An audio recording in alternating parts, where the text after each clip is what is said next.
going to actually tell you about. Oh, on air? Yeah. Okay, perfect. You should read the card on air and sob. And sob for the fans. It's all about how amazing our love is. I mean, anything to kind of like tickle the algorithm. Let's see if sobbing works. I think that they would like that. We tried it once. We tried it once. Yeah. But you buried it. I could have gone harder. Happened. Yeah, I buried it. We're rolling. Okay. Yeah, just another day on Floundering Pod in which we think we're off air talking about what to do to kind of get people more interested. Mhm. But secretly we've been on air the whole time. Right. So it's giving the jinx. Of course. End of the jinx. Yeah. And so if What you have I missed it, done? we're maybe going to experiment with sobbing. Yeah. Not crying. Guttural sobs. Guttural sobs, which actually are my preferred version of cry. I haven't had a good guttural sob in a Ooh. very long time. I had one like 3 weeks ago. What So- prompted it? It was the stuff we talked about last week with the flooding and stuff. Oh, sure. That wasn't last week. That was like 3 weeks ago. Yeah. The last time we were together, which is, of course, how we measure. Which in my mind Weeks. was actually like yesterday because I was listening to the episode. I had the same reaction on the way over here where I was like, when is the last time I saw you? Was it last week or was it a month ago? And it was July 16th. Shut up. And today is August 5th. So a month on the date, A month. What do you mean? basically, in my mind. Yeah, that's a month. Yeah, we've crossed the July threshold. 16th to August 5th is 1 month. We've crossed the rainbow bridge.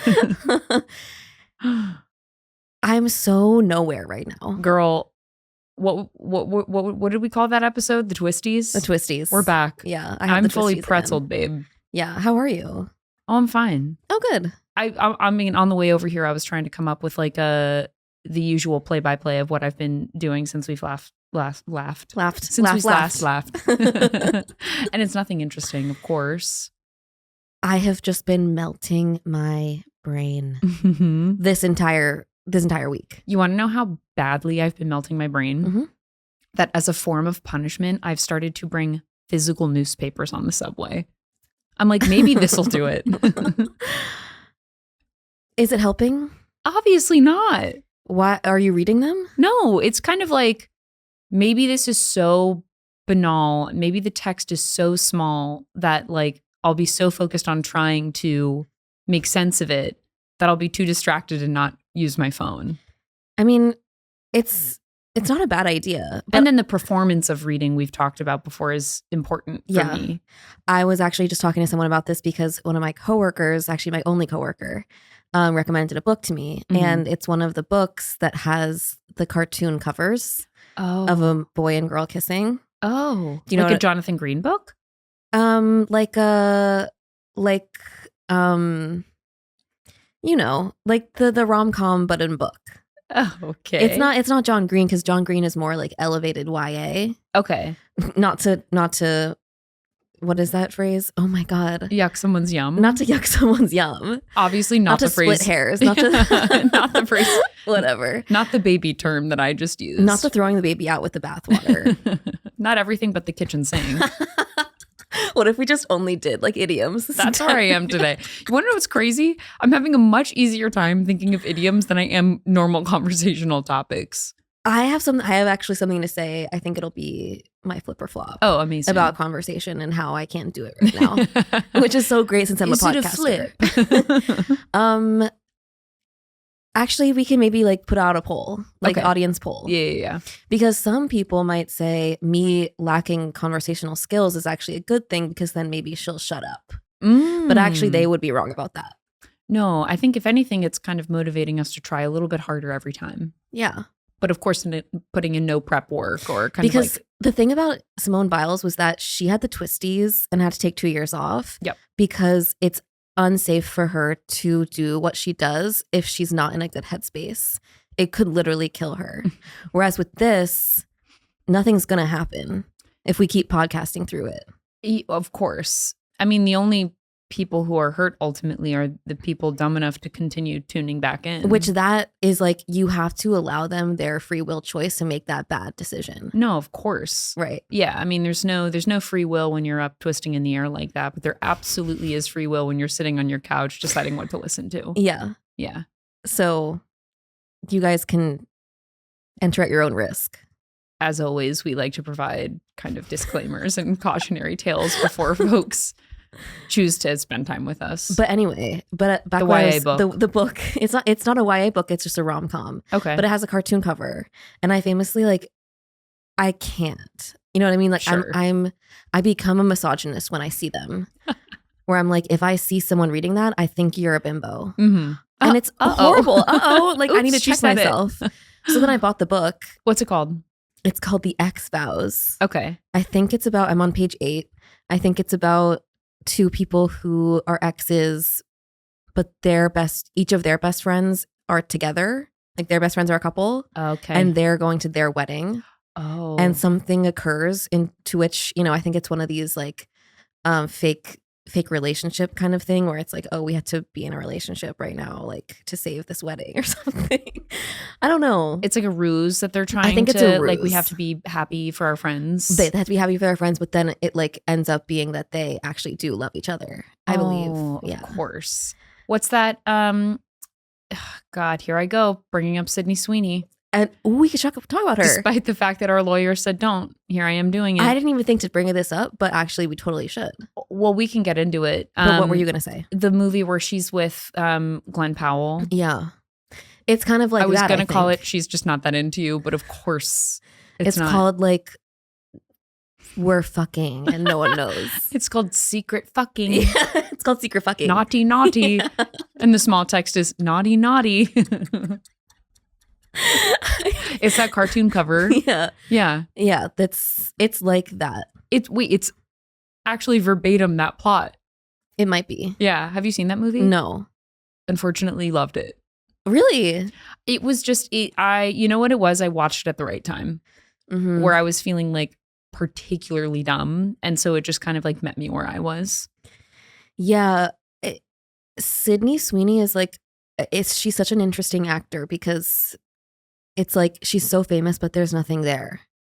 Sorry, not to be a bitch. No, she's a victim of what Hollywood casted her for initially.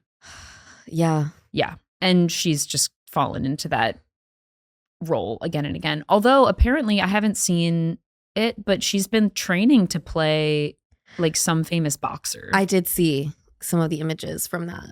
I'm gagged. I hope that she kills it. I hope so too. I want her to sort of prove the haters wrong. Diversify. Diversify would be good. Sure. Yeah. In terms of role. Right. In Yeah. terms of role. I haven't dived deep enough into what has actually happened for me to even know if like did she have agency at all in like whatever that was? I feel like it's hard to blame her for like the eugenics of it all. Oh, yeah. I always do wonder like how much say a celebrity has in the final output. Yeah. Like, and maybe we should be disappointed in that. Like all she had to say was, this feels off. Right. All anyone had to say yeah, was, this feels off. And yet I also am just like, is this really the first time that a jeans company has like decided to do a pun? yeah, no, that Like- can't be true. Like, I actually feel like we're really crucifying them on the eugenics aspect, which I think is so fair and we should, but no one's talking about how the pun of it all. Like, can we not base entire campaigns on having a pun, On wordplay. on wordplay? Like, how about we think outside the box? Oh God. Yeah. No, I mean, I feel like this is kind of like entry level humor for a lot of people. Yeah, It's like it's- rhiming. It's almost like giving college project. yes. It's like totally Advertising 101 101 final. Yeah. It's marketing 101. Yeah. Yeah. And it's just kind of like what you need to get your comms major over the line. Right. This reminds me of, do you remember, oh God, and now we're going to go on an academic kind of exploration of Great. bad ads we've seen. We can, people with our collective 2.5 brain cells. Amazing. Yeah, with our 1.5 brain cells high-fiving in the middle. Here we go down an academic journey. There was one billboard that Burger King made, and the bold text was "Women belong in the kitchen."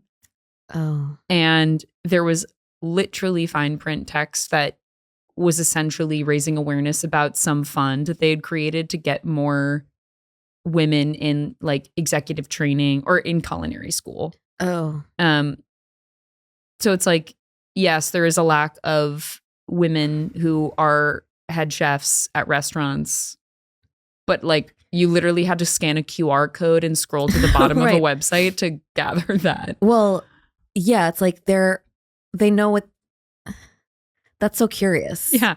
You had to scratch and sniff the billboard, pay the troll toll, scan the QR code, Answer their riddles 3. answer their riddles, beat up 3 large executive chefs who are men, and then you'll learn. But the point of the ad, women should be in the kitchen. I'm just confused. Like is like someone flipping a burger and it's a woman? No, it's the Burger King iconic red background with their cool kind of like Renaissance fair text, and like one of the letters is wearing a crown. There's no visual. Okay. It's just the statement, women should be in the kitchen. Okay. And people were like, so that's obviously maybe a problematic thing to say. Right. And have it be sort of on a billboard. And have it be sort of on a billboard. Hmm. Sydney Sweeney was obviously behind that one too. Sydney Sweeney was involved. Yeah. She was one of the ones they sent to culinary school. Absolutely. And she's gonna have a really good time there. Yeah. Where were we? Well, with I guess that? I was just gonna say about the book that Oh, the movie and the book. I was just gonna say about the book with the cartoon cover, which is that because we were talking about the performance of reading. Sure. And it's like, I would love to be able to read that book on the subway, but I can't. Out of shame. Oh yeah. I mean, you can stuff it inside of the book that you gave me Well, I can't For do my that birthday. because for my birthday. for my birthday. No, because you're going to be reading it and you're going to be looking so cool on the subway. Or worse, people are going to be like, no chance you're actually reading that. Show us the Yeah, show us illustrated the cover phone. that's on the inside of that. Yeah. Show us the Instagram that you're Why scrolling is through. that Carl Jung book like emanating a blue light from it? Yeah, and why is it upside down? No, and the other side of that is like you actually can't read that on the subway out of shame from the other end, where it's like, Of course.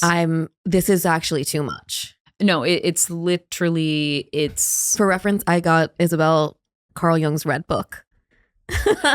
which will now go in my bedside drawer like a Bible at a hotel. Yeah. Like I do intend on indoctrinating anyone new in my life with that book. You walk into my home and it will be laid on your forehead as the seminal text. I literally have no idea what that book is all about, but you have to let me know. I mean, girl, couldn't tell you what that guy was up to, and yet it is kind of the sub theme of this whole podcast.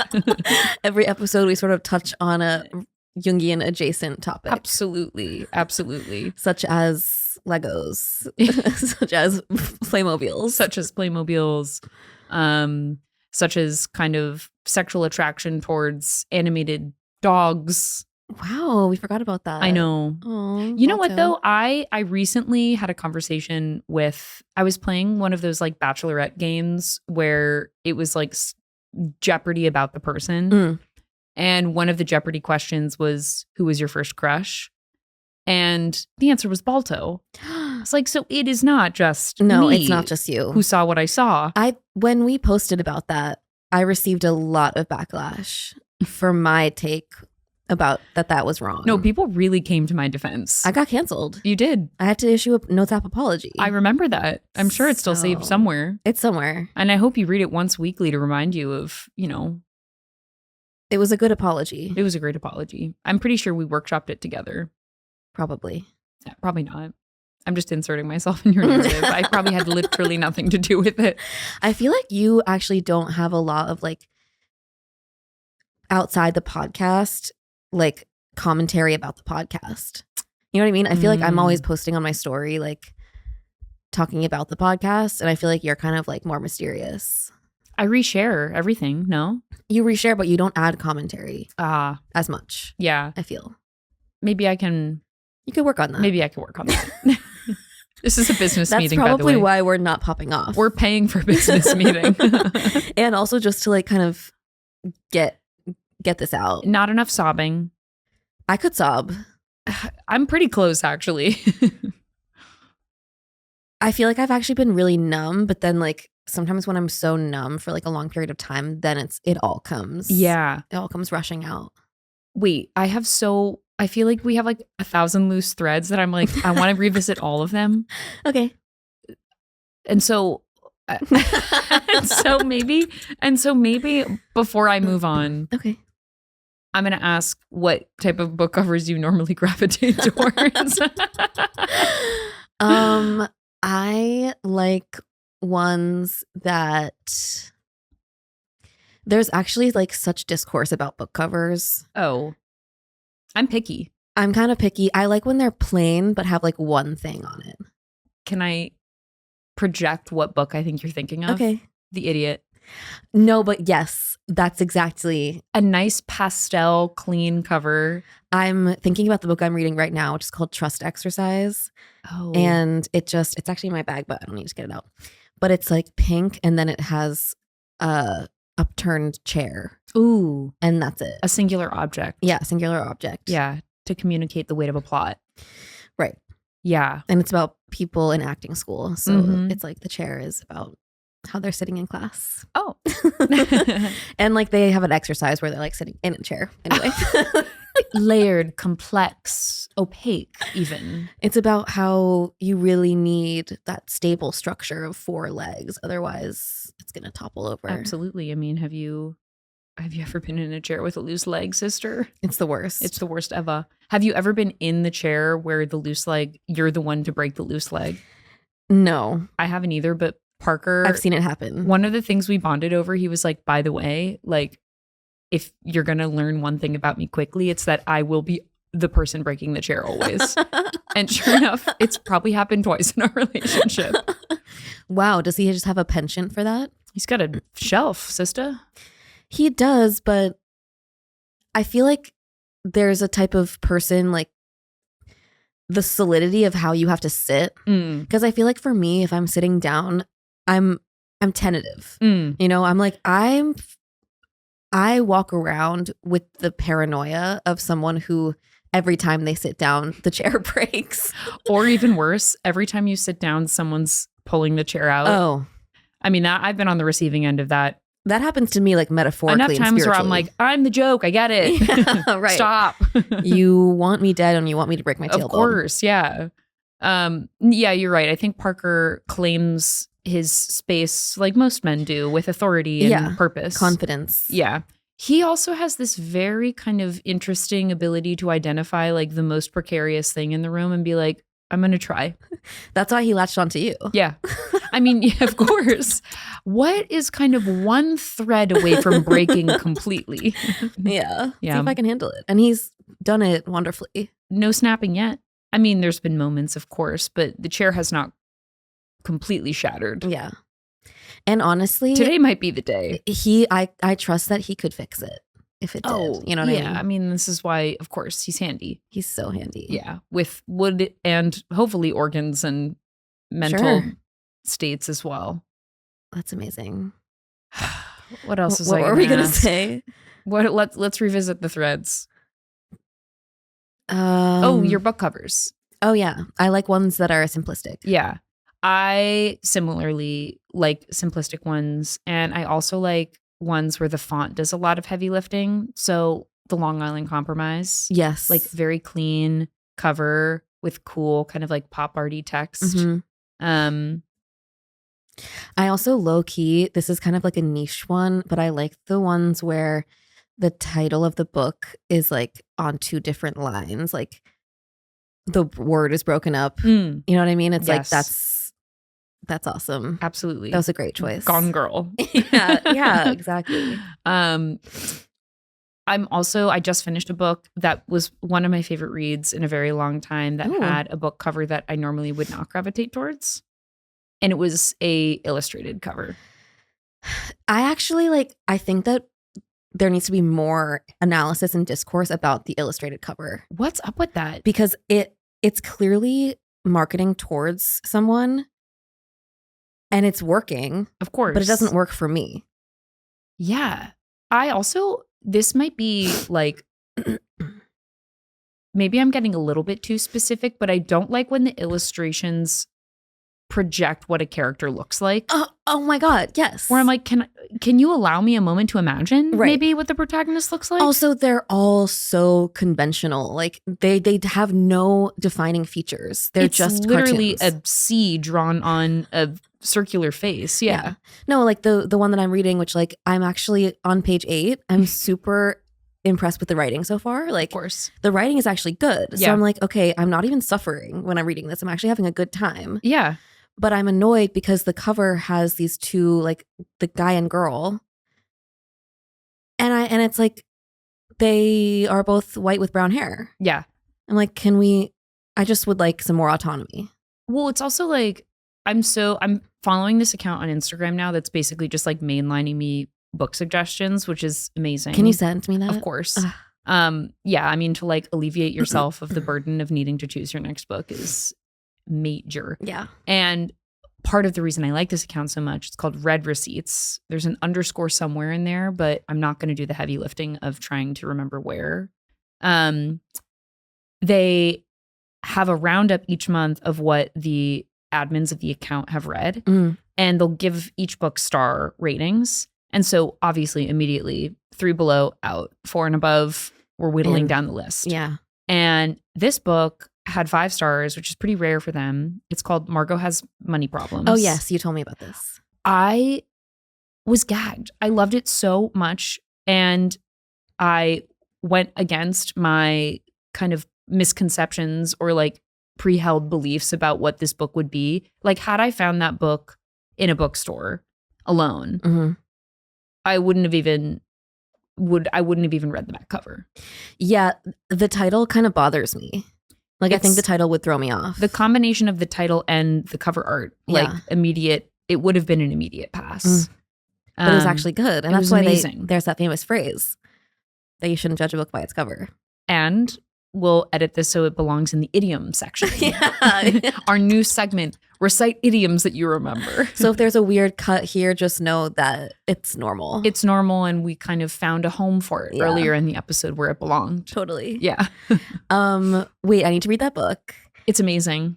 And also I thought of a third category of Cover that you like? Cover that you can't read it on the subway. Okay. because the one is it's too embarrassing. Yep. Other one is it's too pretentious. Yep. And then the third one is that it's by an author that is canceled in a really bad way. Oh, sure. And I'm currently reading a book by Neil Gaiman for a book club.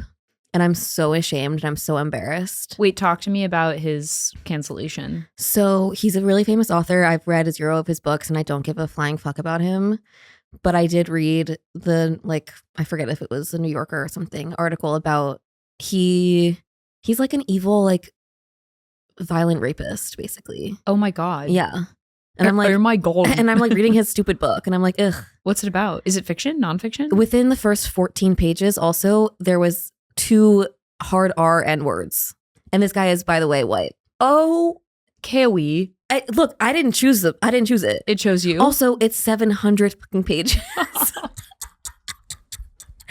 It's so long. So when you say you didn't choose it, I allowed it to happen. Okay, because you were receptive to it.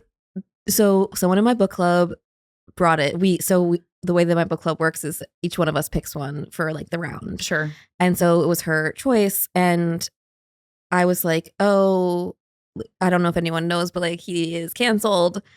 And I sent the article that describes in detail the allegations. And like it was a tough read when I read it a couple months ago. Yeah. Don't know if anyone read it because no one seemed to have a reaction. And I was like, well, if everyone is okay with it, then I guess I could read it for like educational purposes. I didn't know how long it was at the time. 700 pages. I think I've only read one single book in my life that was over 500 pages, and it was A Little Life. And it was Harry Potter. And it was Harry Potter, but combined all of them together. Yeah. No, I think I'm going to be really pissed off the whole time because of what I know. Like, I obviously know too much. Right. I should have just said no to it, but I'm a people pleaser. Yeah, of course. And you raised the right You raised the appropriate alarm bells. I raised the flag, and like this is the thing because, well, actually, we don't have to get into it, but You should have a red Post-it note on the outside of the book that says, "This is a book club book, comma, not my choice." I'll just wear like I'll wear like a piece of paper. I'm with stupid pointing down at the book. I'm with stupid pointing at me because I shouldn't have let this happen. Yeah, I'm with stupid. Okay, that's absolutely Floundering merch, by the way. I'm with stupid, but it's pointing at you. With 2 thumbs. Who has 2 thumbs and is stupid? Wait, that's actually Pointing at us. Bright pink. We should think about merch. I mean, we've got some good ideas in the repository. Yeah. Ultimately, like we are continuing to lose money, but it's like no big deal. We have no income source. I know. With this pod. I know. So we're losing money. Well, of course, every day. So are we saying merch will be the income source? I'm saying we lose more on it. Because, yeah, probably. Of course. Because of inventory. We're already in the hole. Yeah. So might as well dig it deeper. Well, certainly not going to make a profit. No. It's just for fun. It's just for gag. You know what I will say is that today was like the first day, I'm pretty sure, that we are recording where it truly felt like I was going to my job. Like I was like, ugh. Like not that I'm not excited. Can I have a vulnerable moment with you? Please. I was going to ask if you wanted to cancel and move it. And then I was like, wait. That's not obviously I would have been Maxim. open to it. I know that's not how it works, by the way. We would have eaten the cost, but it's okay. Yeah. I would have done that. Oh, wait, no. You guys shouldn't be hearing this right now. Wait, no, why did we do that? Yeah. Are you so tired? No. Do I look tired? No, I just because you wanted to cancel. Oh, no. I mean, realistically, this follows in like a long pattern of if someone gives me the inkling of an out, I will always be the person. I will never be the person to be like, no, you should do it. I'm always going to be the person that says, that's an amazing idea. Let's take the L. Yeah, I think I'm that way with everything in life except for literally this podcast. Because there's never been a time, like there have been so many times that I've come into the podcast in a really bad mood and not wanting to do it. Sure. But there's never been a time that I've left leaving that way. Oh, no. You know what I mean? Of course. Whether or not the audience gained anything from it, I always emerge feeling refreshed. Yeah. Like 10 times out of 10. So it doesn't take much. Like it would have been like more of a hassle to like cancel it than it is to just like show up here. Oh yeah. And like fully trust. I know people are struggling through this right now, but I know that at the end of this, healed. Just think about your physical ailments. Yeah. And know that by the end of this, they will be gone. Oh, picture me. What am I, by the way, besides a chair with 4 legs? You are that. And they're very gradually over the course of this episode getting tightened, the screws in my legs. Oh, good. To be able to hold myself back up again. I think I have sciatica. Oh, why? I don't know. Wait, describe symptoms. Maybe I have it too. Back hurts, hip, leg pain. Oh, girl. Yeah. Wait, no, I've got like insane recurring. We're at an age now where we have recurring ailments. No, that's what I was talking to my therapist today. I was like, I'm just realizing that like this is 31. Yes. This is 31. Which no one knows about. Beep that 31. Part. Beep that part. Yeah, like I have a bad hip. Yeah, I have a bad hip. Wait, say it on 3. Which hip is it? 1, 2, 3, right. Obviously. We obviously knew it was going to be the same. Yeah. Well, and it's our masculine. It's our dominant. Do you remember, actually, speaking of dominant things, in middle school when, well, easy, when guys would be like, which forearm's my dominant forearm? I didn't know boys. Oh, well, I obviously sought them out. I followed them. No, but that's amazing that you, what a formative, like classic, like adolescent moment. That men were making me guess which hand they jacked off with. Yeah. I mean, I miss it. I wonder. My wrist on my right hand is bigger. It's bigger. Of course. It's your dom. Whoa. It's my dom hand. It's your dom yeah. hand. It's the hand that chokes me. It's the hand that slaps myself when I'm out of line. Yeah, exactly. Yeah, that pulls me back up when my bones feel crumbled. Marionette vibes, yeah. You don't take to the pen with a weak wrist the way that I be taking to the pen. And you be taking to the pen. And girl, do I be taking to the pen. What were we talking about? I forget. Literally right before this. Oh, we're bad hips. And being of the age where we have like bad sides. Yeah. And men making us guess their masturbation hand. Yeah. Which I've never gotten the chance to do that. So if anyone wants, I'm available. We're not even halfway through life, girl. Like, I know. There's so many forearms that you can be playing the guessing game with.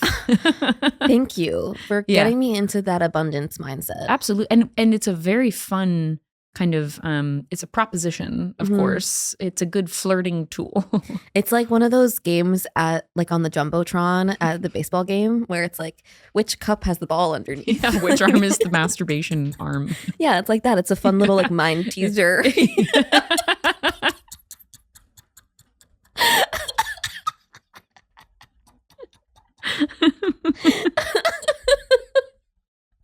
Say when. Oh. It's really gonna screw up. Oh my God.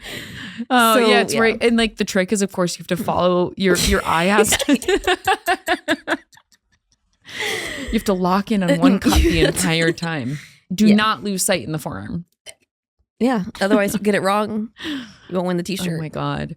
And like flash to me in middle school being like, do the forearm thing again. The guys are like, how long have you been hanging out with us? Go find your own friends. And I never did. And you never did. I stayed guessing. I'm sure they loved it. Yeah, of course. It's their favorite to be thing. indulged like that, of course. It's a favorite thing to do besides the thing of like, I went fishing and like my dad caught a fish this big and I caught a fish this big. You know?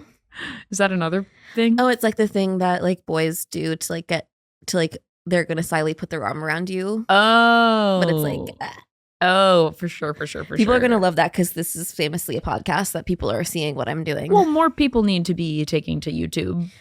They do, because like when it's weird, like when we don't post the YouTube link on Instagram, it literally gets 0 views. I know. But when we do, it gets like 35 views. No, I know. Like, yeah, hell yeah. The tricks of the trade are working. Right. The sorcery is working. Share and it reaches more people. Yep. Okay. All right. Now we're cooking with gas. Now we're cooking with gas.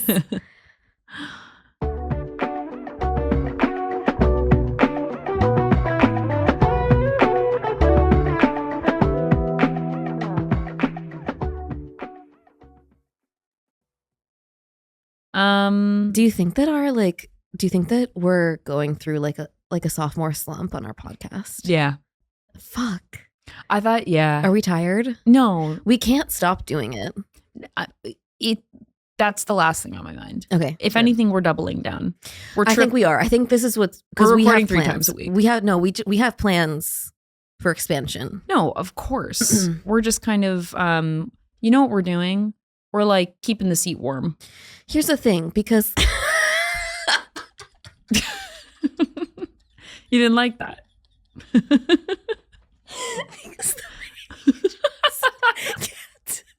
Looking and nodding.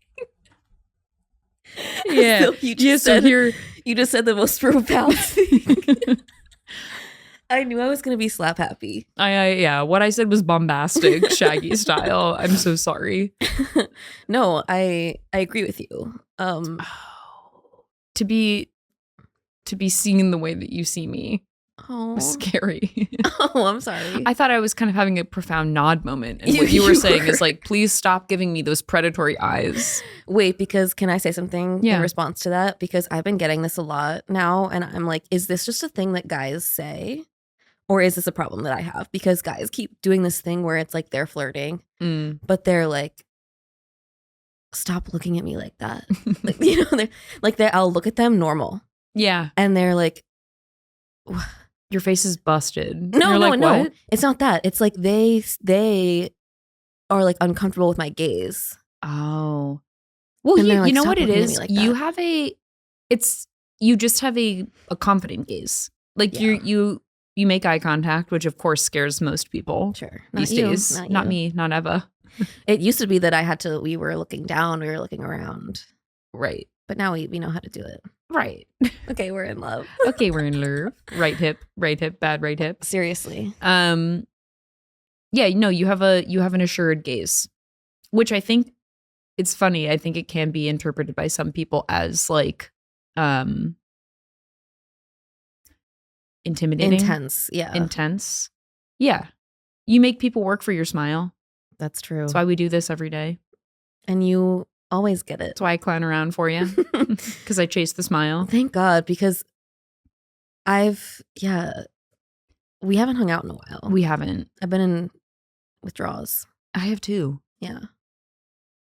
And I don't make people work for a smile for me. I feel like it's kind of always like plastered across my face. I think that I don't know how to respond to that actually, because I think you have a different thing. You have a different thing going on. Like you show up and people have to work intellectually. And like they had to Right, I crack my newspaper and they I have say, to be fast, yeah. come correct. Right, and it's like you're gonna look stupid and unfunny around Isabelle unless you show up and show out, you know? So funny. I don't know if my friends would agree with that. I feel like I'm like, well, maybe not your silly, friends. stoopy. Because your friends know you, they're not intimidated by you, but like a person that you're just meeting. Oh, actually, yes, that is true. Someone did actually at a friend's wedding meet me and then relay back to my friend that I was intense. I was like, and here I was just nervous to be near a stranger. And the issue with intense, because I get this a lot, and it's a tough word to hear yourself described as a lot. Totally. Because there's no value, there's no value to it, right? It's like it's just kind of a neutral word, so you don't actually know what they mean. Yes. And it's like, I think you're insulting me. Like, I'm pretty sure that you're insulting me, but you know who else is intense? Like Lady Gaga. Absolutely. You know what I mean? Like every A-list celebrity is probably the most intense person you know. Yep. Yeah, it's interesting because I feel like the coveted thing to be described as when we were growing up was like intimidating. Like intimidating to me feels like something you have to kind of like work to earn. Like there's still something magnetic about it where you're kind of mystified by it or drawn to it. And intense to me communicates I'm pushing you away. Yeah. There's a coldness to me or like an inaccessibility to me. Or there's a too muchness. Or a too muchness. Of like that person's coming on really strong. They're really intense. Oh, interesting. Yes. Yeah. I'm thinking about it in the way that I was perceived, which was like cold and intense. Oh. But there is an intensity too where it's too much. Well, yeah. And the intimidation thing is like, you can see it as a compliment because it's like the person is putting you above themselves. There's an implied hierarchy to something like whereas intense, I feel like it can be interpreted so many ways. And I feel like you can be really intense with anything. Like you can be intensely radiant or you can be like intensely anxious and like that can make someone else feel really anxious. Yes. You know? Yeah, you're right. It's like the volume on a quality it's as not opposed actually to a the quality. Yeah. And I feel like they say it and they're not actually, it's not the most descriptive word that they could use. Yeah. But they're trying to maybe make it like not as mean. Yeah. When people meet you for the first time and it's relayed back to you, what are people gleaning? I think that it's often like men. So I'm like, how much can we really trust that like they even know what intense Right, is? that they know words. Yeah, that they even know what they're saying. Right. How can we trust them to even don't know English? How can we trust them to even know ellipses? ... Anything. Yeah. Yeah. That's a good point. Also, it's like, of course you think I'm intense. I've processed a couple of emotions. Yeah.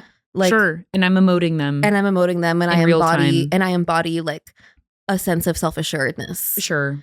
And I feel like that translates to intensity for them. And I'm like, maybe you just are weak. Ever thought of that? Mm-hmm. Maybe you're watered down. Right. Mm-hmm. Yeah. But I think sometimes they are like in awe of my like radiance, and that's like the intensity, and it's like maybe not necessarily a good thing because they still don't feel like they're scared of me, basically. Right. Then other times I think it's they're I'm off-putting, you know, like I'm too intense, I'm too like Yeah. something. I mean, this goes back to our Gift of Happenstance Gab episode where I was extremely intimidated by you when we first met. Right, I forgot about that. Yeah. But that's silly. Well, and we know that now, of Yeah, course. we know that Yeah, now. yeah. But it goes back to the idea that I think you make people work for the reaction. And once you have the reaction, you're in. Right. But it's not a sure bet. Yeah. Which I think is fair. Oh, it's the best. It's one of your best qualities. Oh, thank you. Yeah, to have to earn you. My Yeah. God. And maybe that's what it is. Like that these guys with like, what's the face? Where it's like, well, no, I'm not kind of like slack-jawed, googly-eyed, licking my lips every word that you utter. Like I'm Right. just kind of waiting to be struck by something. Imagine that. Yeah, imagine that.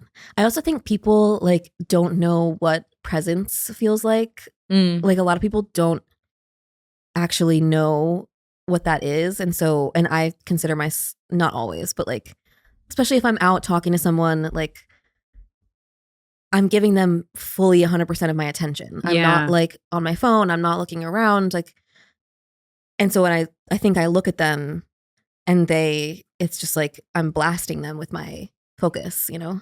Interesting. So this is reminding me, we've talked about this, but I'm freshly in therapy Oh yeah. for the first time in my life. In your life. And it's interesting because I'm only like 3 sessions in, but I'm like, there is so much presence, obviously, with the therapist. It's literally what you're paying them for. But it manifests often in the form of like silence and staring at you. That's how you know you have a good therapist. Whoa. Yeah. So I'll have divulged what I believe to be, some of my like deepest anxieties. And I'll be met with like a 30-second silence. Yeah. It's truly so horrible. It is so sadistic. Yeah. What we do in there. Yeah. But it's interesting because it's like, oh no, you don't know me. So you're obviously just being present with what I just told you and absorbing it Mm-hmm. and letting me hear it. You have to sit in like the goop of whatever you just said. It's so, I'm like actually happy that you're saying this because I'm like, did I find a therapist who is different? But it just sounds like this is a good approach. No, I'm glad that you are having that. I mean, I didn't know that at first either when I started with my therapist. And I was like, this isn't right. Like, this can't be right. Yeah. It can't just be that she stares at me and I stare back at her. Yes. Like, it can't be that. Like 45 seconds of saying nothing feels like an eternity. I think that I don't know what like the therapist handbook like says, but my understanding given my trajectory is that that's like the beginning part where then like later, which makes a lot of sense. Later they start to ask more questions and they give more of their thoughts and stuff. But like truly for the first like year that I was with my therapist, she was saying nothing to me and I tried to break up with her. I was like, This is not working. I emailed her and I was like, I think this isn't working.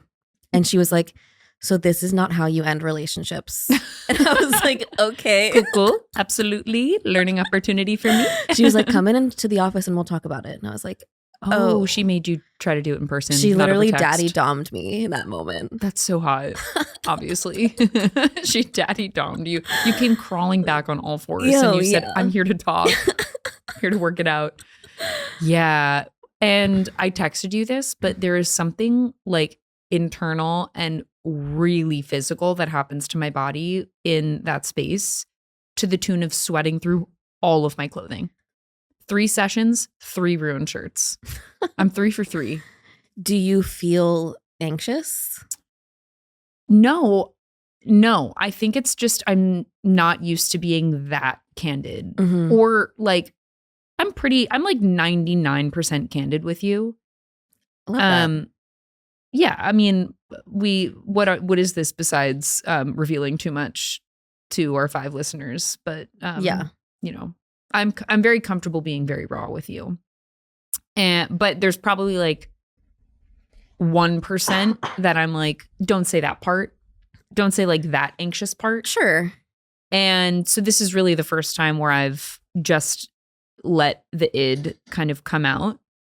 And it feels great, obviously. It's so great that you're doing that because most people don't, I feel like, right away. Yeah. And I don't think I do or have. Yeah, I'm sure there's a lot that we have not addressed, obviously, in 3 sessions to the tune of most things. But yeah, it's nice to just kind of like have the space where I'm like, ultimately, I only see you this one day of the week, and you know, there's no repercussions for me like laying it all out for you. Right. It's like the most efficient way to get them to understand you is to just have no filter. Yeah, for sure. Yeah.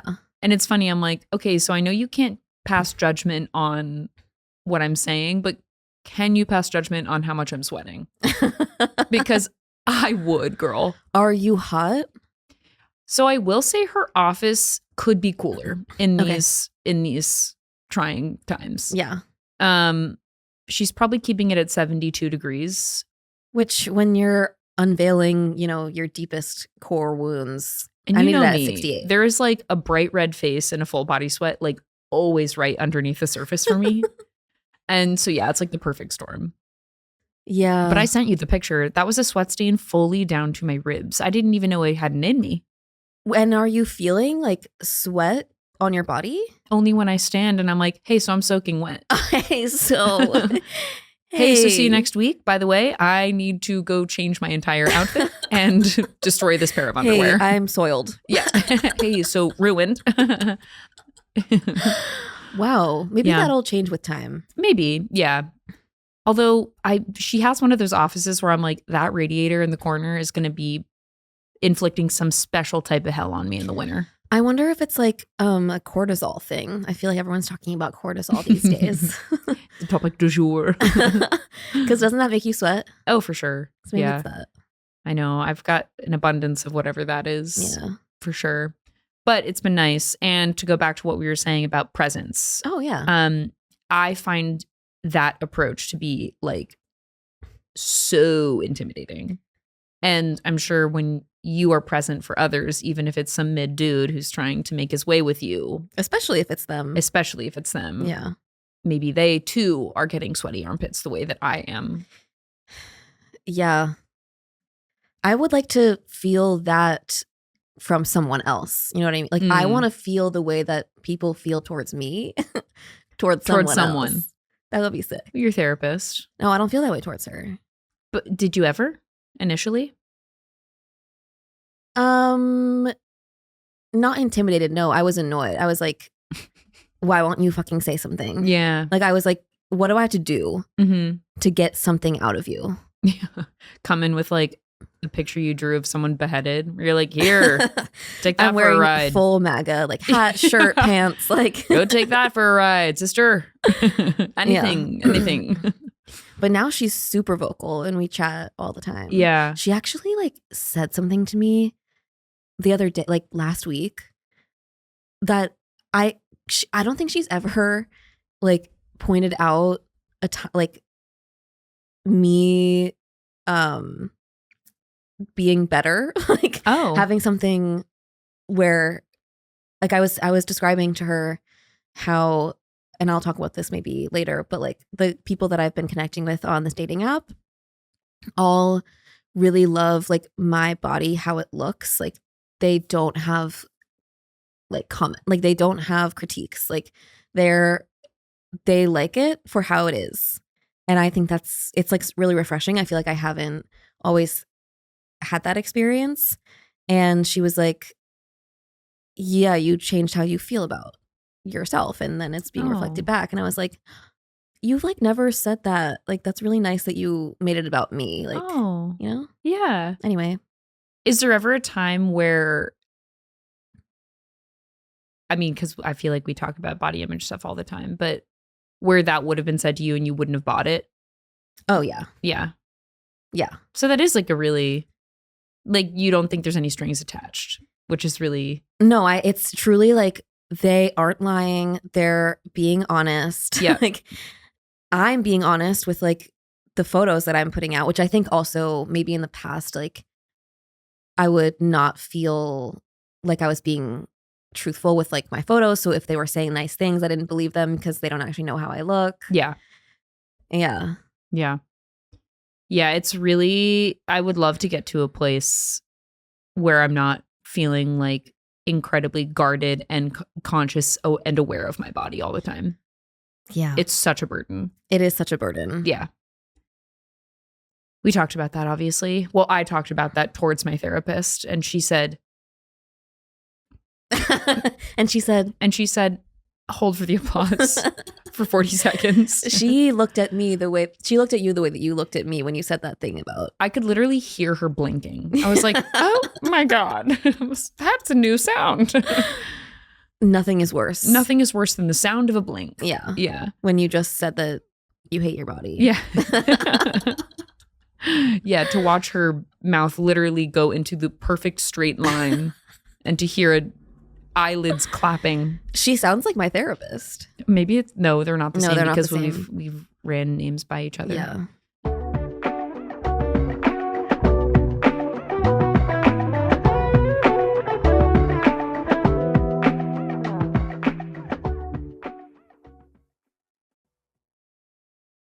Anyway, should we talk about Should we do maybe some something? time apart? I guess. Not that I want to, obviously. I don't want to either, but we put our heart and soul into this podcast. We're going to try our hardest let's to do get it. through this segment. Okay. Okay, so this is a segment called Flip or Flop. In this segment, Carey and I take a moment to share one thing that happened while we were apart. The time apart is always bad, but we acknowledge there's nuance. Sometimes there's a good thing that happens, which is a flip, and sometimes there's a bad thing, which is a flop. And we're going to regale you with those stories today, Right now. if we may, If we could just. we might not Kaylee? be able to. We might not be able to, but we're going to see what we can do. Do you want to go for it? Do you have something good? I do have something. I have something because I think you're really going to like Okay, the let's energy go. around it. Let's So go. I recently went to Cape May in New Jersey, which, by the way, is famously kind of haunted, like in the same way that Gettysburg is, or New Orleans. Like there's a lot of ghost lore Oh, I didn't know around that. Cape May. I didn't either. But it tracks because there's a lot of old Victorian houses, and it just kind of has this The aesthetic is definitely that. the aesthetic is a little kind of haunted. We were there for my dear friend Hannah's bachelorette, who is a witch coven kind of like sorcery magic enthusiast. Yes. Like that's very core to her identity. And so on the final night, we're all in the attic of this house that we're staying in. It's not kind of a creepy attic, but it's kind of an attic as it were. It's the top floor of this home. Mm-hmm. And someone has the idea we should play Light as a Feather, Stiff as a Board. Have you ever played? No. Okay. So it's a classic sleepover game Mm-hmm. in which someone lies down and people gather around them and they put two fingers, four fingers, two hands, two fingers. Is everyone getting that math? Everyone on that? Everyone getting that math? Don't make me draw it out. Yeah, if you need a pen and paper, you can draw it out. Yeah, of course. So you're basically making two peace signs closed, and you're putting your fingers under this person while they're stiff as a board lying on the ground. Mm-hmm. And everyone who's around this person, all of them with their fingers on this person's body, says light as a feather, stiff as a board, and you repeat it multiple times. And the lore goes that this person is supposed to levitate. And so I had actually never done it because I'm famously a scaredy cat when it comes to stuff like this. I don't fuck with Ouija boards for reasons we've discussed on this podcast. I've had a spirit come back out of the Ouija board and attack me personally. So I choose not to engage in the dark arts that way. But of course, anything for Hannah because she's our queen and bride. So we agree to it. And immediately I'm like, this is just going to be funny. Like nothing is actually going to happen. Like the whole ruse is going to be up once we try. And so the first time we do it, Hannah kind of messes with us and just lifts her legs. And we're like, okay, whatever. And then we do it again. And when I tell you she came a solid 1.5 feet off the ground. That's amazing. And the trippiest part is 1.5 feet. she came up to, we were all kneeling. She was probably up to my chest. And were you guys like holding her? So we must have been, but I felt we all went around afterwards because we were pretty freaked that it worked. Yeah. And my one friend was like, show me how much pressure you were putting on Hannah's body to make this happen. And everyone was like, imagine me like holding a pencil in my hand. Like imagine me balancing a pencil. That's about how much effort I felt like I was exerting. Yeah. So it does feel like they're levitating. Right. And so we kind of like let the lie or like let the magic kind of fester. We looked up reasons behind it the next day, but for those like 2 hours after we had done it, we were like, what we did today was pierce the veil.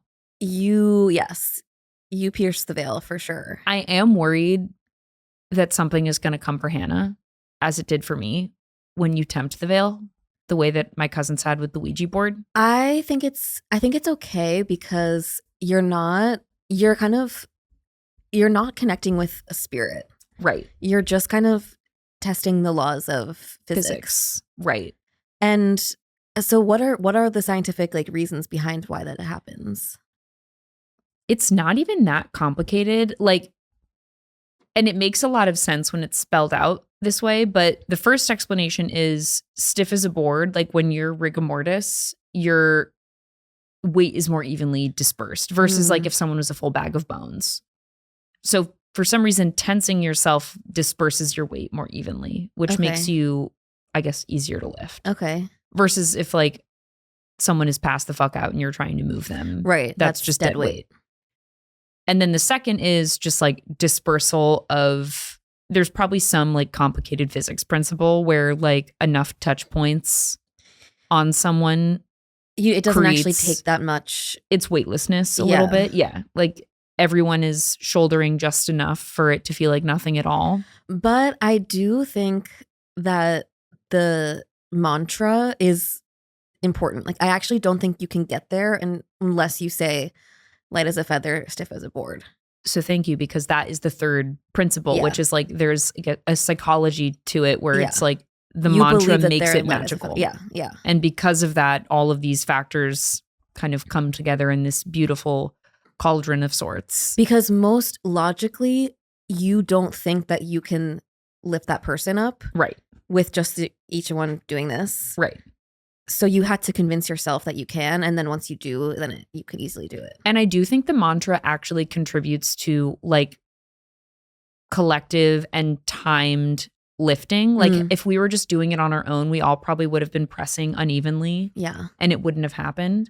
So there actually is a spell to it a little bit. And it's like, of course, it's a psychological spell. Well, I think that not to get too spiritual woo with all of this, but what people are talking about in the community at the moment is like the convergence of spirituality and science. And so I feel like that's kind of what that is.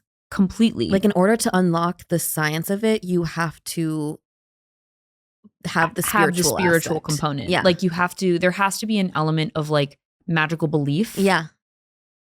And that's cool that like something so concrete actually does require a little bit of like fantastical illusion for it to be unlocked the right way. Right. We were fired up. I'm sure.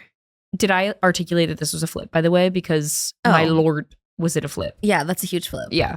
That's so fun. And there's nothing better than like being in a group like that, especially when it's a bachelorette trip where like you know most people but maybe don't know everyone, and everyone is bonded over this like thing that happened. That we brought our queen closer to the gods. Yeah. Just with the magic of our 2 fingers, 4 fingers, 2 hands. Mathing it out for everyone, just in case. Yeah, just in case you missed it the first time. I had to kind of revisit that. I'm so happy you guys experienced that. Wait, I need to understand more examples though of like spirituality and science. Like what in the community? Are there more examples of that to In the share? community, I mean, sure. We can take it for another day. I'm not really prepared, I don't think, to like go super into it. Yeah, but- I'm just like, what else am I not unlocking because I'm not chanting loud enough? Well, yeah, I mean, most things. It's yeah, well, I'll have some more articulate thoughts about that on a later date. I'd love to levitate out of bed in the morning feeling joy. I'm trying to learn how to, levitate stuff. Oh, and lucid dream. And lucid dream. I would love to learn to teach myself how to lucid dream I think because I it think is you could. something you can teach. Yeah. I think. No, you can totally. Yeah. Have you listened to the telepathy tapes? No, but you were telling me about it on another recording. I never finished listening to them. This is the CIA. No. This. So I'm. So it's different. So I'm talking. That is you're talking about the gateway experience. Okay. Which we did talk about, and I was dabbling in that a couple years ago. But no, telepathy tapes is a podcast. Is this about the nonverbal Yes, children who yeah. can? Yes. Yeah. Have you yeah. listened to it? No, I've only need heard. to.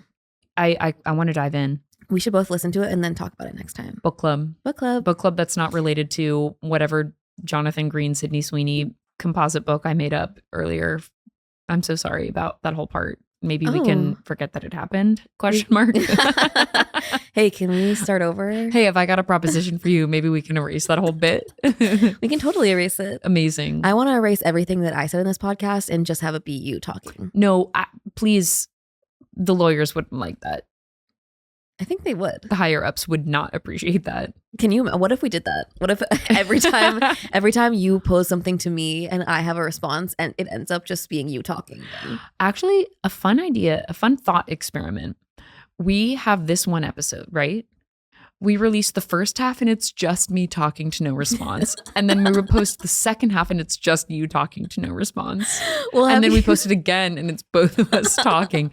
Talk about juicing a recording for all it's worth. We should try that. Maxim, write that down.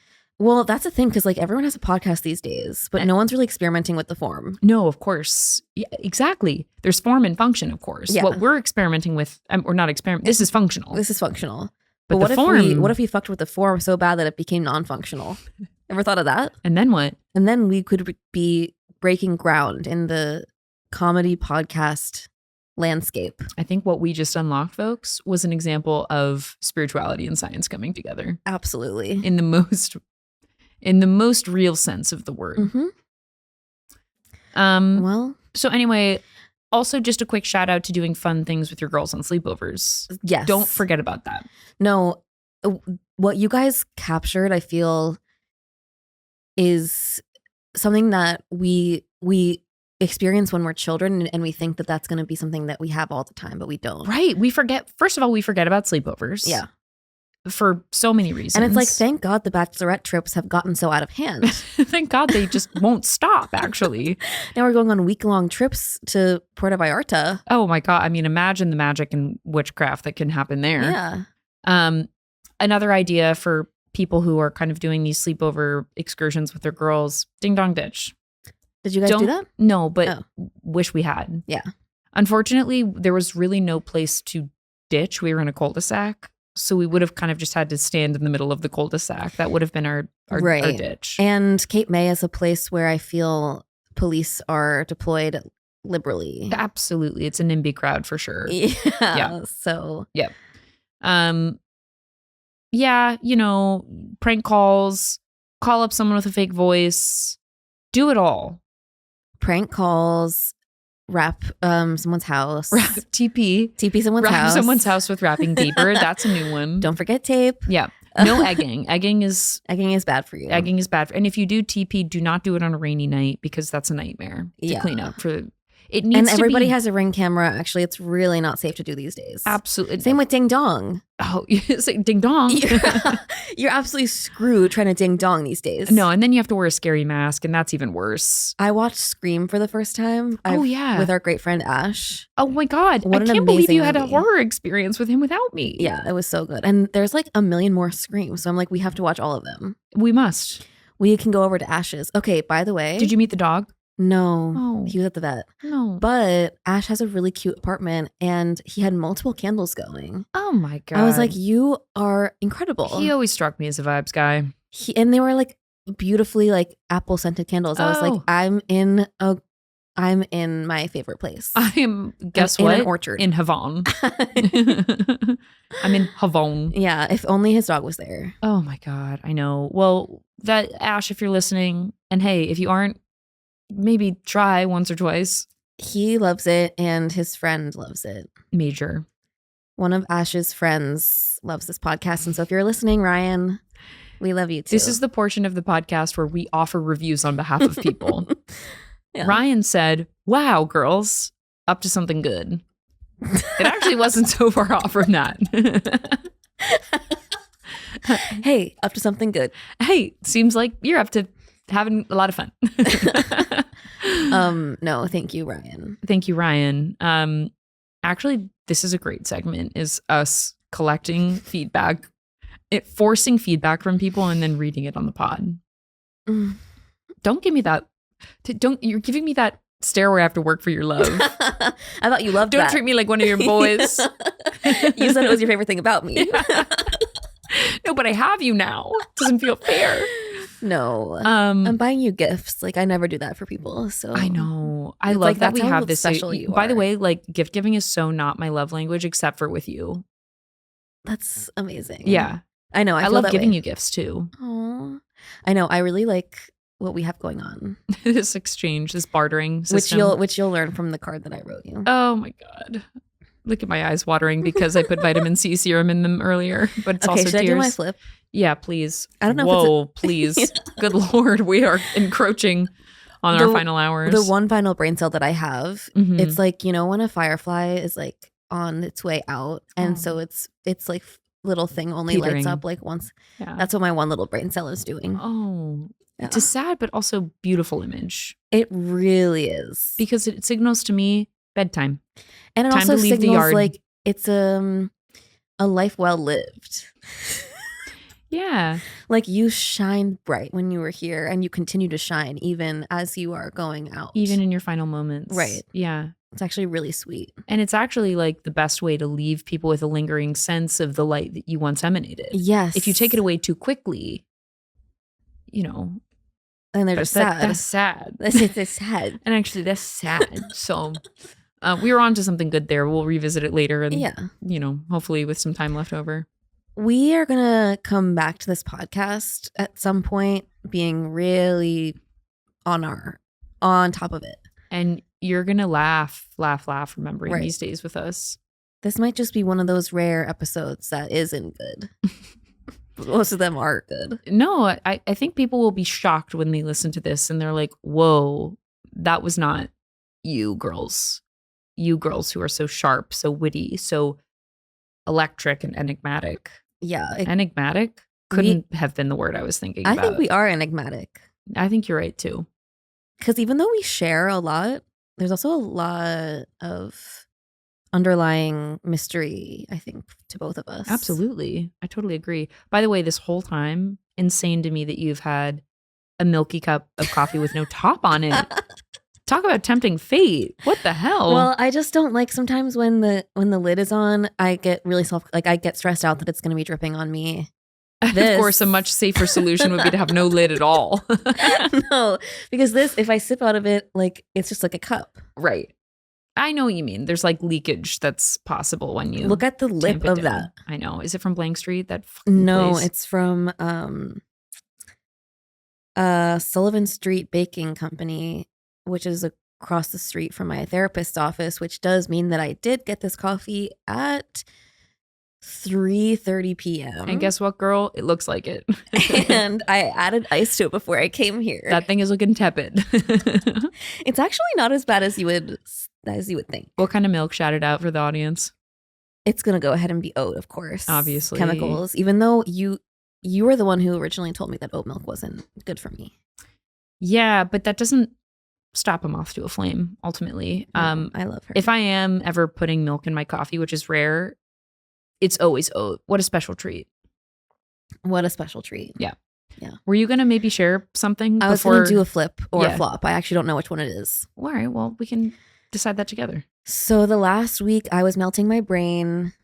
It was toxic combination of I wasn't feeling good. Sure. There was a heat wave, and my roommate was out of town. So I didn't leave my apartment for like 3 days. And I've been watching a lot of Vanderpump Rules. Yep. And so my brain is mush. And the specific experience that I want to call out for my flip and or flop, whatever this is what a Bravo show will do to your understanding of human relationships, conversation, talking, words, like anything about like human relating to your other fellow man. Yeah. Gets completely distorted and warped, and you forget, at least for me, like I have this experience where I don't know what a conversation is unless it's a fight. And the only way that I can get chemicals in my brain to have responses is to think about confronting someone, talking shit about someone, talking shit to their face, causing problems. I want to fight somebody. You're describing a fascinating phenomenon because I'm not a Bravo person, but I am surrounded by, I am the minority. Most of the people I know are Bravo heads in a very big way. Bravoholics. Bravoholics. Please have some respect. Sports bravs. Sports bravs. Yeah. Push up bravos. And I feel like I've convinced myself that to be worthy of conversation with them, I need to have really juicy tea. Like it needs to be salacious gossip. Otherwise, whatever conversation we're having is going to be perceived as boring. Right. I've talked about this with them. Like I will be in the middle of having a normal conversation and I'm like, this has to be the most boring thing you've ever, just the assumption that this is the most boring thing you've probably ever engaged with. And do they agree? No, but that doesn't change the fact that I wish I could be meeting them with the level of drama that they've grown accustomed to with Bravo. Right. Well, that's the thing. It's like no one really wants their life to look like a Bravo show, because what it is going on a group trip with all your quote unquote friends. Sure. But you all hate each other. So it's drunk, it's yelling, it's throwing stuff, it's throwing your drink in a guy's face and everyone's mad at you. Sure. It's waking up hungover and also a pariah. Like, it's not fun. No. But also, it's like what I would do to be in a group home, be in a group home, to be in an Airbnb with some of the most, like, the worst people you've ever encountered, and just like seeing what happens. Like, yeah, because I'm already like, when I think about the reality of me being in a group setting, I'm already exhausted. So for me to actually be in something like that, I would have to simply be an observer. But if I was an observer and that was my role and I was still paid handsomely to do that, I think I would have an amazing time on a Bravo show. I think you would be a great addition because you would be the observer and you'd be a great talking head. Sure. Like, you could be the narrator of the scene where people are fighting and yelling, and you would just be like the one cracking jokes. Sure. Oh, interesting. You're the comic relief. And I think that actually you would probably serve an important role too, which is like similarly observational, but when you cut in, it's like with a comment that's going to re-blow things back up in like a completely catastrophic way. No, and if I'm like mad at someone. And then you would hands up back out. I'm going to go to bed now. Yeah. But here's something to chew on. And it's like whatever the soundbite that I said is like played in every single previously on, like it is the through line. No, it's like you are the person who like is the catalyst to the Tom Sandoval thing. Like you were the whistleblower, right? Essentially, and you would be a whistleblower. I would be a whistleblower. Yeah, and I think I would maintain a level of moral high ground despite the fact that I am secretly the one who's like stirring the pot. Yeah. I'm giving like a Heather Gay, not that you would. Oh no, I'm involved in the universe. Heather Gay, who was I just thinking of? There's this girl on this show called The Valley, which is a Vanderpump Rules spinoff. By the way, I feel like Bravo's kind of new for you. It Is is it? kind of. Yeah. Not super new. Like I started watching Vanderpump several years ago, like Mhm. way before Scandal and everything happened. But and I go back and like I go on and off with it. Like earlier this year, I watched all of Real Housewives of Salt Lake City. Mm. Binged, melted my brain. So good. Yep. That was my Love entry point too. Yeah. That was Cannot actually my wait, it's coming entry back. point into reality Mormonism because I'm, of course, totally fixated on the Mormon wives, the secret lives. I of them. need to watch that show. Amazing. Yeah. Yeah. Okay, so you do watch some. I dabble. Is that Bravo or what is that? No, it's Hulu, whatever. okay. It's not Bravo. Okay. I don't think it is. I matched with a guy on a dating app who works for Andy Cohen. Whoa. And I was like, that's so cool. Is he treated well? I feel like I've heard drama about him. Okay, I asked him, I was like, is your job demanding? And he was like, it's a lot, but it's really fun. Oh. And I was like, oh, I'm glad that it's not like toxic. And he was like, no, it's not toxic at all. Like it's amazing. Fun. And like Andy is my gay uncle. Oh, I'm amazing. like, that's actually so nice. Yeah. I love that. Me too. But But anyway, I like, for some reason, I love the way that it fucks with my sense of reality. And it's like, like relationships are about fighting, not getting along, being pissed at one another, having these little petty things blow up into huge things. yeah.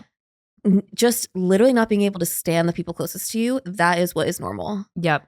It's so nice to experience like pure carnage and toxicity in a harmless way like that. I think it relates to what we were talking about with the horror movies. Yes. That with Ash, where it's like, it's a container for Yes. conflict or whatever that you don't want to experience firsthand, but you want to circle it somehow. There's a catharsis to it a little bit, or maybe not even a catharsis, but like it's like rubbernecking a little bit. Like you can't help but look at a crisis. Well, and I wonder if it's like obviously these people go like in the extreme, Yes. but I feel like maybe for me there's a sense of like, wow, these people really just say whatever the fuck they want to say to each other. Yeah.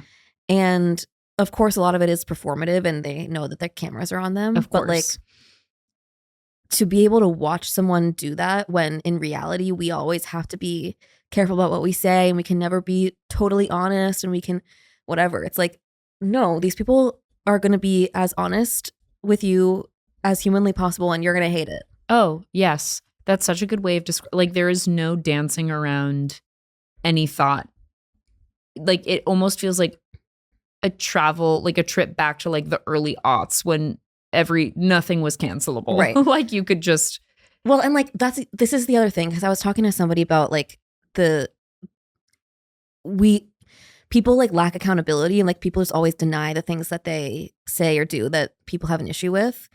But when it's on camera, you can't deny it. So like there was this one recent incident that I was watching where Sheena hears from Katie that this guy Max that she used to date was calling her boy crazy. And so Sheena just approaches him and says, "You call me boy crazy." And he was like, "Well, I mean, yeah, you are."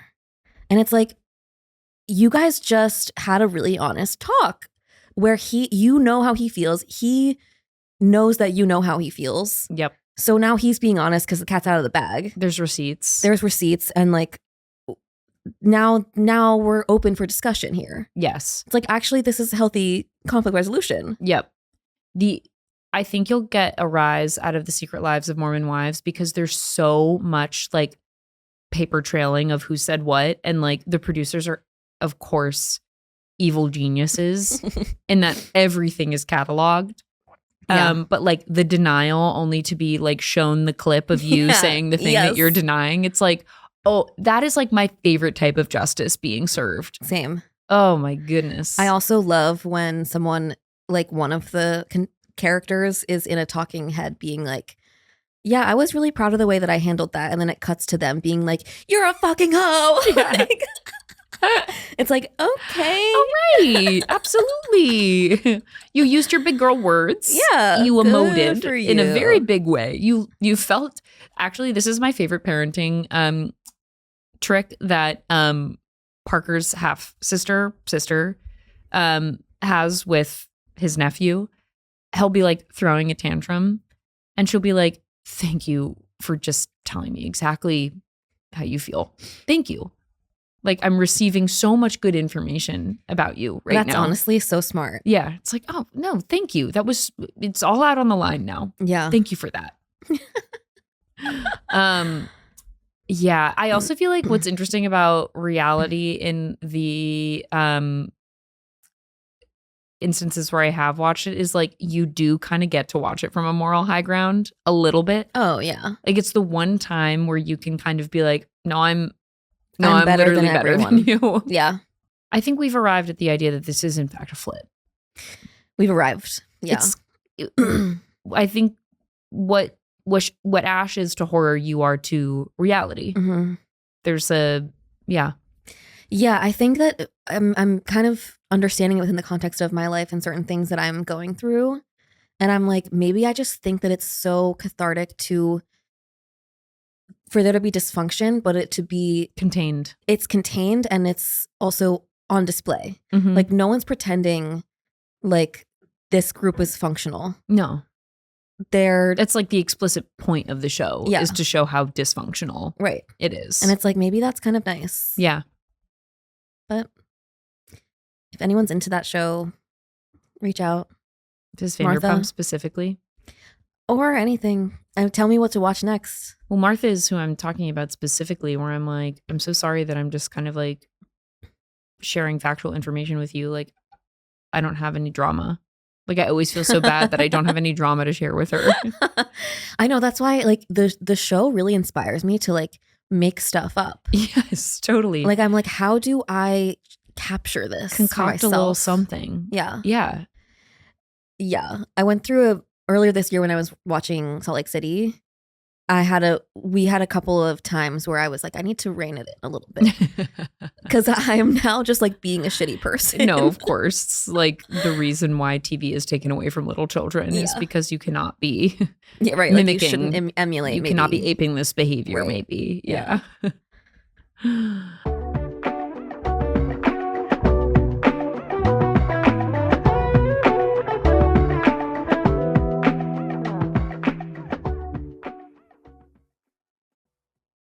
Anyway, should we transition into our final segment? I think so. Okay. And honestly, this is like the perfect length for an M&B, is it not? I literally don't want to talk anymore or hear myself talk. I have a running note document in my head of the 20 to 30 minutes that we will be erasing, burning. This is going to be a quick episode, like 20-minute episode. Oh my God, I would love a 20-minute episode. Yeah. I think everyone would appreciate that too. I think we should be cutting more. I think so too. Especially from this one. I mean, can you imagine the ego of being like an hour and 30 seems like a perfect amount of time to have people listen to us. I cut like 3 minutes off of my M&B from the last episode and I felt so happy when it's healing when you do. Yeah. Yeah, like it's a weight lifted. Okay, wait, speaking of M&B. So our final closing segment is called Message in a Bottle, or colloquially known as M&B, and it's where we send out a little love note to something in our lives that we just want to share and express our gratitude, undying gratitude and love for. So would you like to go? No, you go because I went first for Flip or Flop. My M&B goes out to the many diverse, different dick pictures, solicited dick pics that I have been receiving in the past week. Yes. Having been on a dating app freshly for the first time in years. Yep. I'm really wanting to get to know people. And I do think that, look, when a dick pic is unsolicited, obviously it's bad. It's never going to be good. You don't want to get one when it's shocking. But no one talks about when you receive one because you asked for it and you know it's coming. Sure. And especially bonus points if they deliver it in invisible ink. Amazing. So classy, so tasteful. Yeah, it gives you time to kind of prepare yourself for the reality of what lies behind. Right, because there's nothing worse than like a dick that you're not prepared for. So I understand, like I get why it has a bad rap, but I feel like the conversation around sharing dick in a photo form on my phone, like I think it's really lopsided to the anti, and I'm here to represent like when I ask for a dick pic and I receive one and then I enjoy it and I'm like, wow, Fun. that's amazing. What's better than that? It's awesome. It's also just a nice reminder to the men out there that if someone wants it, they'll ask for it. Say that. And we do exist. And by the way, if you give the gal some time, give us a minute. You might get the invite to send what you are just rearing to send. If you don't lead with it, it's actually a really nice thing to have in your back pocket. Of course. For when she inevitably gets curious. I mean, and what better tool and tactic to keep someone on for a little bit, you know? Literally, keep it to yourself. If this is transactional, then presumably if you meet me with a DP, I'm going to be out. Take it from two enigmatic ladies, is that when you withhold that, it adds intrigue. It adds intrigue. It adds depth. There's more to discover. There's a lot beneath the surface that needs to be explored. Right. Literally and metaphorically, of course. Right. And also to me, it's like it's a graduation, right? Yes. Like it's a sign of you've reached this is a checkpoint. Yes. You've reached a moment where we've talked enough to where now I want to see your dick. And now I'm curious. And now I'm curious. And so, by the way, I'm curious. Take it not only as an invitation, but as a validation of, hey, you're doing good, kid. Exactly. You've reached a checkpoint. Yes. Men love when things are gamified. We're gamifying it. Okay. Guess what? Reach the next level. You leveled up. Right. Now you get to show. You get to grow and show. And what's great about it is that also, like, you're showing, and my response will determine, where we go next. And also, for these men out here who have bruised egos, I promise you, even if the DP is not hitting, the fact that it was asked for means that the response will always be softer. Mm-hmm. You might get a thumbs up, but you might get something more enthusiastic. Right. I promise you won't be met with shame if it was asked for. If it was asked for, exactly. It's all about just the context and the vibes. Absolutely. And there are freaks out there like me who are out here soliciting them from strangers on the internet. But on your terms. Yeah. And with invisible ink. So there's like there's an electric fence around it just in case. Yes. If you don't like it. And also what's great about this day and age is, like, if I don't like it, I can block you and never talk to you again. Yeah, it's that easy. It's that easy, brother. It's that easy. And we can just forget this ever happened. Yeah. Oh my God. What could be lower stakes than that? And it's great because I also get to enter into whatever sexual or physical reaction or thing that we're going to have with education, with information, knowledge. Yes. Knowledge is power. Knowledge that you sought. Knowledge that I sought. Yep. And so I'm going now into our interaction with confidence and safety, knowing, like, I know what I'm getting here. Yes. And, like, it makes me actually feel safer. Yes. Because I asked for it. I think this is a good lesson for anyone who has been the one sending a DP. Mm-hmm. That there is positivity and warmth welcoming you on the other side when you've let it come to you. Yeah. And also, don't ask if I want it. Just, like, literally don't even bring it up until it's time. Exactly.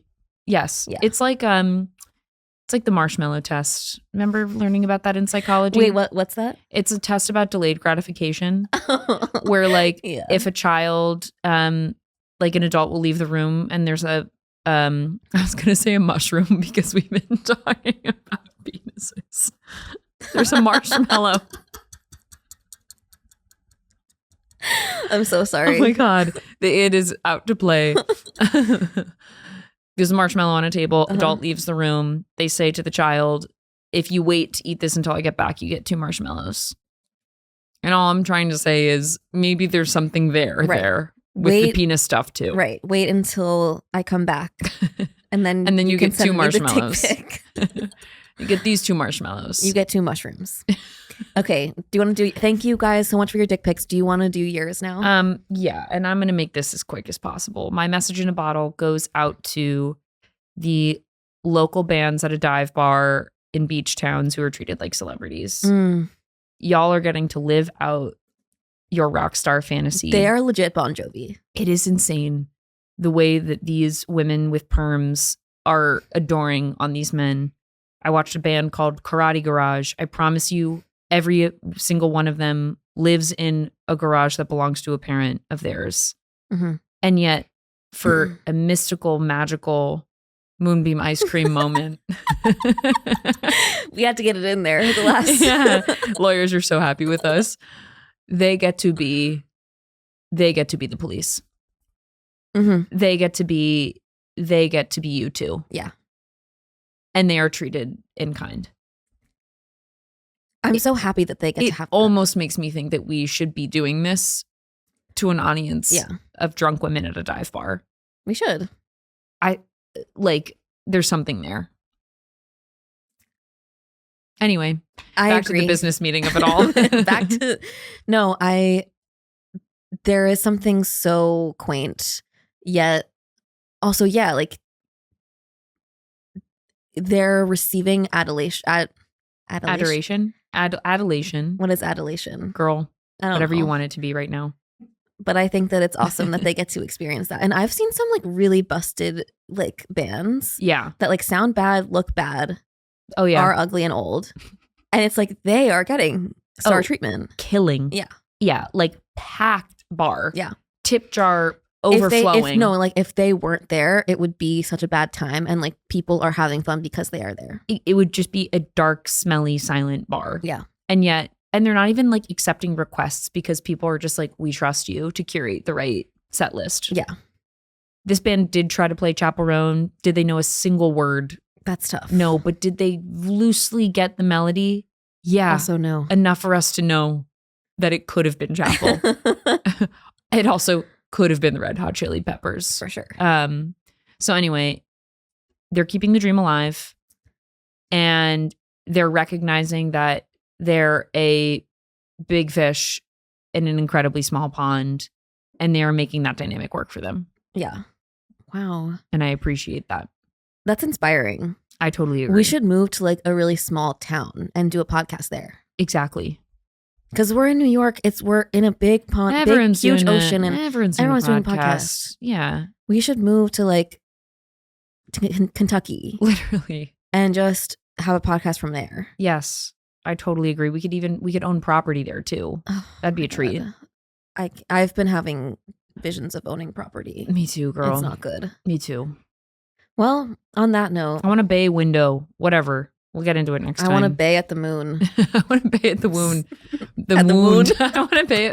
I want to lick my wounds. We shouldn't have a podcast. No, I mean, this might be our last. Yeah, so, this probably is the last one. And on that note, It's been so fun. it's been so real. Love you guys. These 2 seasons. We love you so much. And we'll see you maybe again. We don't Okay. know though. Okay, Bye. bye.